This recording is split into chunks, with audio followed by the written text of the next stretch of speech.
In today's video, let's talk about the various strategies that you can implement in order to make a one-year program sufficient for you to be a permanent resident in Canada.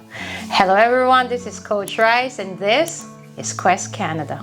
Before I move forward with the strategies, I'd like to back up a little and give everyone a little bit of a heads up if you are not aware yet of the various changes and new regulations the IRCC have implemented back in February. Guys, I urge you to please watch the various videos I have published about these changes in order for you to be updated. Now, moving on, the first strategy is, take a master's degree, really, most especially if you plan to move to Canada as a family. You're able to take your children with you, you're able to take your spouse with you.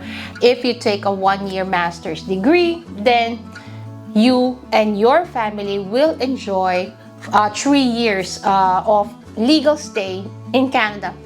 And this 3 years is really, it can be sufficient. It should be sufficient in order for you and your spouse to land a PR pathway. It's not very common to find a one-year master's program in a university here in the country, but Crandall University, which is a university in New Brunswick, offers a one-year program which is in organizational management, and I have published a video and a tour of the campus of Crandall University, and in the video I tackled the details on how to apply for admission, how the eligibility essentially works at Crandall University, and the various information you must know in order for you to apply for a letter of acceptance at that university. Guys, please watch that video if you are interested with Crandall University, and you can reach us if you need help on your admission at Crandall University. Now, aside from Crandall University, there are other universities that offer, not necessarily 12 months, but 14 months, 15 months, 16 months of a master's degree. And these are shorter than 2 years. With 14 or 15 months of master's degree, you will still enjoy 3 years of postgraduate work permit, and your entire family gets to enjoy the same amount of time to stay legally here in Canada. The second strategy is applicable to single applicants. I do not recommend it to a family who will come to Canada, and you can take essentially a one-year post degree or post-diploma or post-secondary certificate for 1 year, and you will receive 1 year of postgraduate work permit. And how will you work it out? Really, the moment you land in Canada, you will have to start looking for companies that are open to hire a student. If you apply or you're studying a program that has internship or co-op, then it will make better sense as well. As a matter of fact, if you have a choice or a chance to take a program that has got co-op, then it will be a good strategy as well for you, because the moment you start your co-op in a company, you have to make sure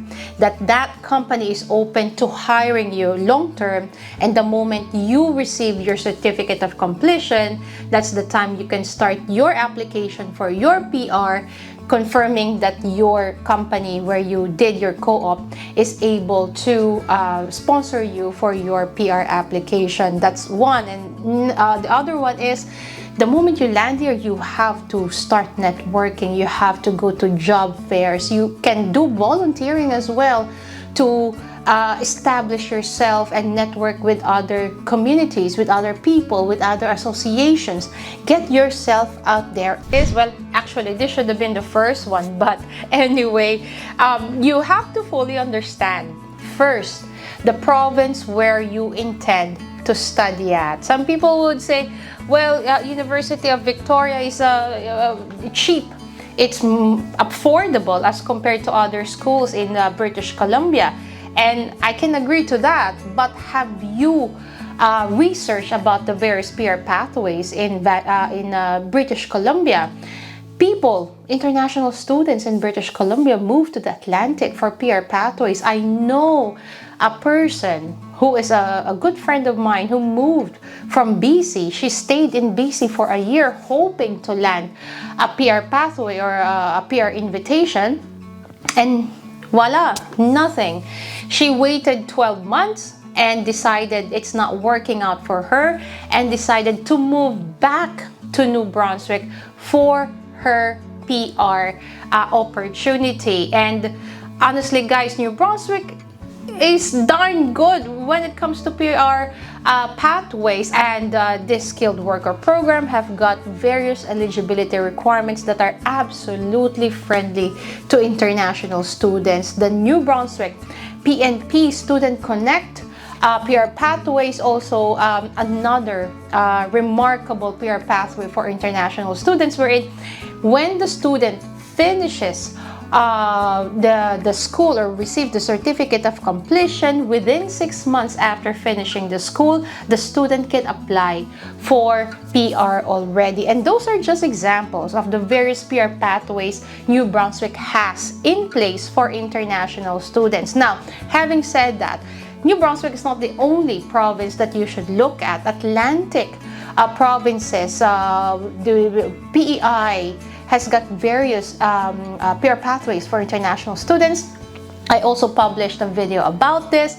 Newfoundland and Labrador have got various PR pathways for international students. Nova Scotia is another province, and of course New Brunswick is another province. Certainly you should have looked at. Now, other provinces include Saskatchewan and Manitoba. These provinces are also remarkable when it comes to giving opportunities for international students who are willing to work and live and stay in their provinces, and therefore they give the pathway for the students to be PR.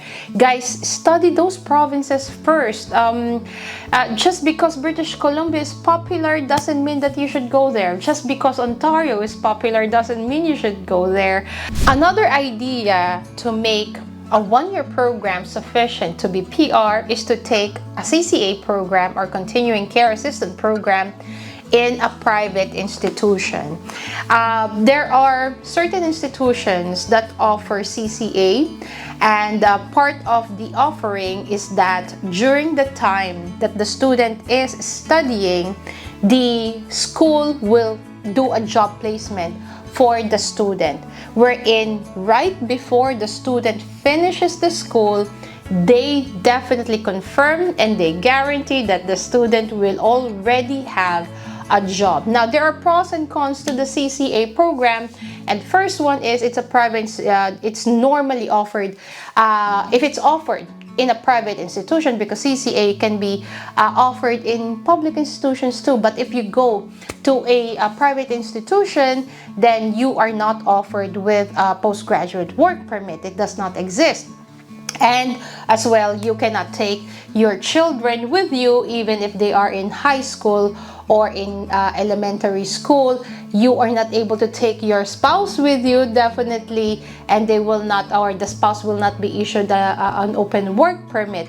Those are the cons or the disadvantages. Now, the advantage is that if you are a single person or if you are a family, and you are ready to essentially sacrifice for a year and have your family move to Canada the moment that you are already established, then the CCA program in a private institution could work, because it only will run for 1 year. The tuition is normally between $18,000 to $21,000 for the full year, which can be expensive, but you have to also consider that with the 1 year program, the school guarantees a job placement. And if they are not able to do that, and then they will return your money back. But having your money back is the last thing that you would want, of course, and you would want to have a guaranteed job placement. But that's the thing. It is their promise, and if it is their promise, of course, the intention is to make good on that promise. So the CCA program in a private institution can be something that you can consider if you're not sure whether or not this is something that is a good fit for you. Guys, we are always here. Connect with us, admin@questcanadaca.com, and we can guide you through your decision making.